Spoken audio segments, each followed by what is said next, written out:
Meet Benicio. I was so happy to learn that Beni is fully included with English-speaking peers because an immersive environment is extremely beneficial when students are learning a second language.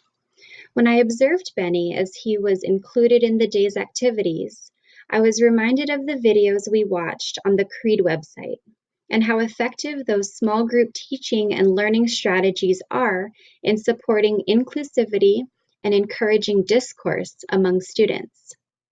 As a teacher, I would try to incorporate many joint productive activities and instructional conversations that will encourage my multilingual learners to practice their skills in a meaningful way.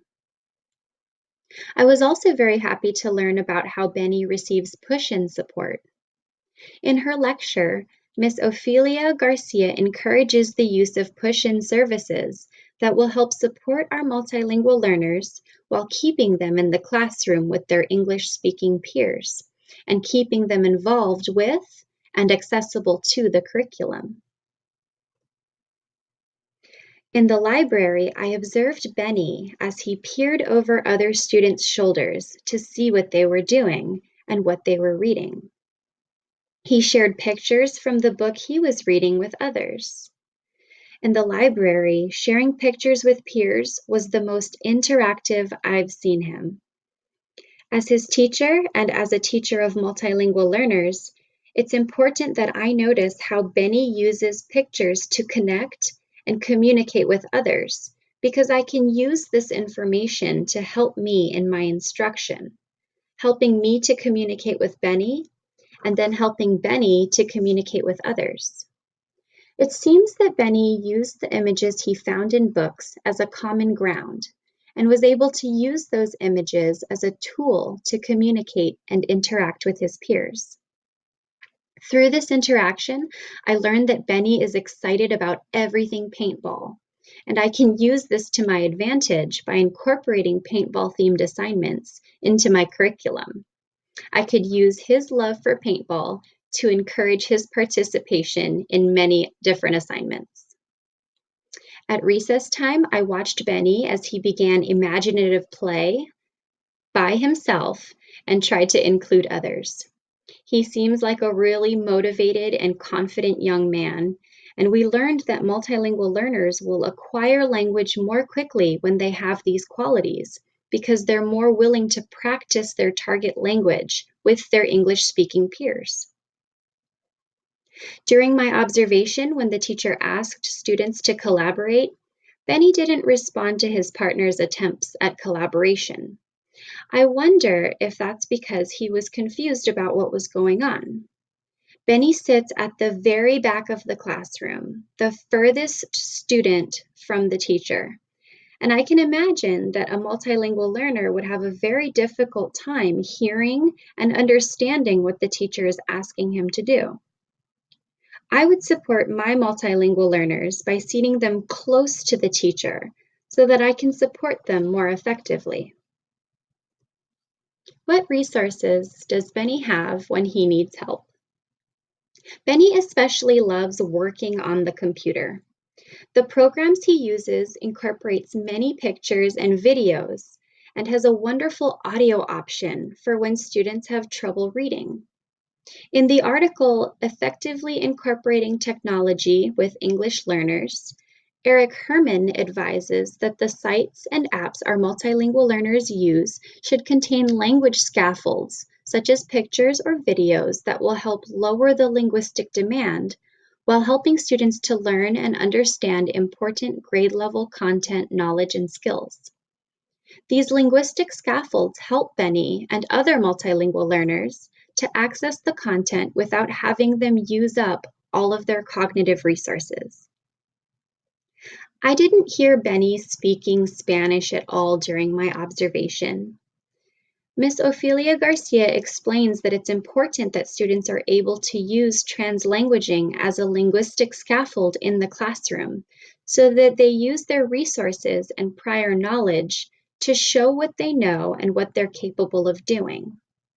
Students who use translanguaging to complete projects and assignments can use the Google Translate app. We learned that this app can help to translate students' work from their home language to English. And teachers can also use this app to translate directions and feedback from English into the students' home languages.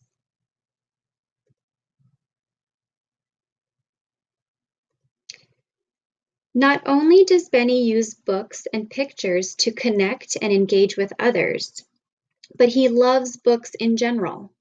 He loves to learn and read about things he's interested in. In the article Promoting Literacy in Multilingual Contexts by Dr. Jim Cummins, he states that the level of a student's reading engagement is a better predictor of literacy performance than his or her socioeconomic background. Teachers should cultivate literacy engagement among multilingual learners by advocating for and working to provide their students access to print in both their home languages and in English. Beni really likes soccer and was engaged the whole time. It's important for teachers to notice that Beni loves soccer and loves to be active so that we can use this knowledge about his interests and somehow incorporate them into the curriculum, encouraging him to participate more. I think it's important that we take notice to what exactly is holding Beni's interest on the computer.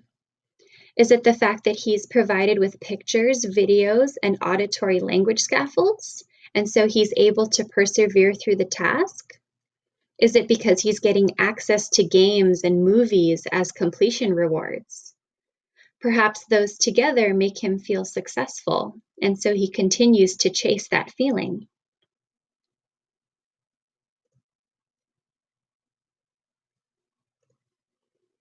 Beni holds high expectations of himself. Beni has big behaviors and reactions when he makes academic mistakes. He raises his voice, cries, and says things such as, "I can't do it," and "it's not right." In the article, Understanding the Impact of Language Differences on Classroom Behavior, it's explained that some behaviors common among children beginning to acquire another language that may be misinterpreted as challenging behavior include difficulty expressing ideas and feelings. Teachers need to recognize that students can become frustrated when they don't have the language to express themselves in the way that they want to. We need to be understanding to their situation and try to help them by giving them the language that they need that will help them through their emotions and through their difficult situations. It's important to get to know your students also, so that we can provide experiences that are exciting and relevant to them, and that will encourage participation and discourse. On the Affect website, it's discussed how students bring funds of knowledge to their learning communities, and recognizing this, teachers and teacher educators must incorporate this knowledge and experience into classroom practice. The WIDA Can Do philosophy encourages that students recognize and unleash the potential that language learners bring to their learning communities. This will increase the students' confidence and create opportunities for classmates to learn from each other, also allowing teachers to build upon the students' strengths and successes. I was surprised when I met Beni because I thought he spoke particularly well. If I wasn't doing this project, I would have never guessed that he was a multilingual learner. We learned in the article English Language Learners by the National Council of Teachers of English that even when a multilingual student is able to speak English fluently, they may not have yet mastered it. Some teachers may assume that students who have good oral English need no further support to succeed academically. However, in reality, everyday oral language uses different rhetoric, structure, and vocabulary, and so we as teachers need to continue to support our multilingual learners even when our students' conversational language seems proficient. Thank you for watching. That's all.